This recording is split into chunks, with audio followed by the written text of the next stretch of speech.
Police रात पे तुमने पहला कदम तो रख दिया। और बड़ी कामयाबी से आगे का रास्ता और भी आसान होगा। इतना ओवर कॉन्फिडेंट मत हो। तुम्हें सिकंदर के साथ बहुत एहतियात के साथ चलना होगा।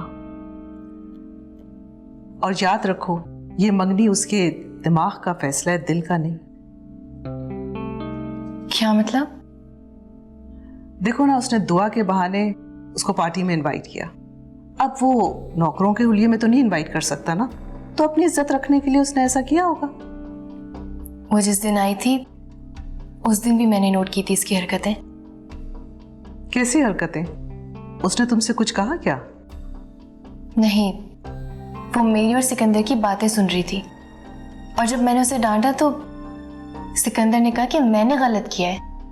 देख लो, उसने कैसे ही आते ही सिकंदर की हिमायत हासिल कर ली। और अब तो उसके पास दूर परे की रिश्तेदारी का कार्ड भी है।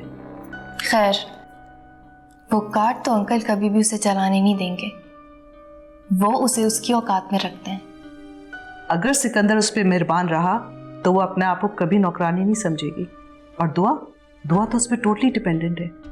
तुम्हारे साथ एडजस्ट करने में उसे काफी वक्त लगेगा और ये तुम्हारे हाथ में अच्छा नहीं है। तो मेरी एक बात याद रखना, सिकंदर ही किसी बात पे भरोसा मत करना।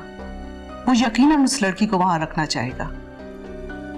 तुम कुछ ऐसा करो कि सांप भी मर जाए और लाठी भी ना टूटे।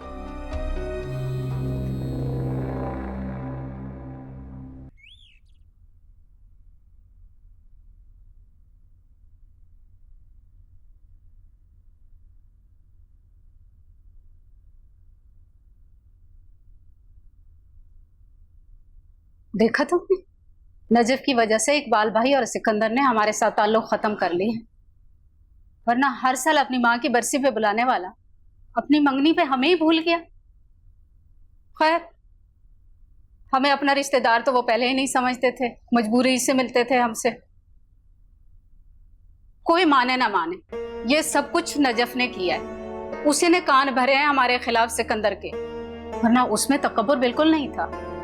गरीब सही, हमें अपना समझता था, लेकिन अब उसके घर की मुलाजमा के रिश्तेदार हैं तो वो अपनी शान में कमी थोड़ी बर्दाश्त करेगा। तुम्हें काहे को साम सूंघ गया? लो, जरा सी वो तुम्हारे साथ बात क्या कर लेता था, तुम तो उसके सपने देखना शुरू हो गई। अरे सपने देखने से पहले बंदा अपनी औकात देख लेता है। निकल आ इस सकते से बाहर। नाश्ता कर ले, मलका जज्बात मत बन। जाकर गोश्त चढ़ा चूल्हे पे। भाई को कैसे पता चला? मिलने गया था उससे और मुझे कह रहा था, बाहर से गुजर रहा था, लाइटें लगी हुई देखी तो अंदर चला गया। मक्कार कहीं का। वो भी कैसी आसान फरामोश निकली। जब यहाँ पर थी तो मामू और उसके बेटे की हमायतें हासिल कर रही थी और वहां जाकर उनको अपना सगा समझ रही है। आ ले जरा वापस, उसको तो सीधा कर दूंगी कम वक्त मारी को। उसको क्या कह रही है अम्मा? मेरे ख्वाब तो अधूरे रह गए ना। मेरे ख्वाब तो अधूरे रह गए। ये मुंह और मसूर की दाल, अब जाकर मसूर की दाल ही पका। कोई गोश्त वोश्त नहीं पकेगा। चल।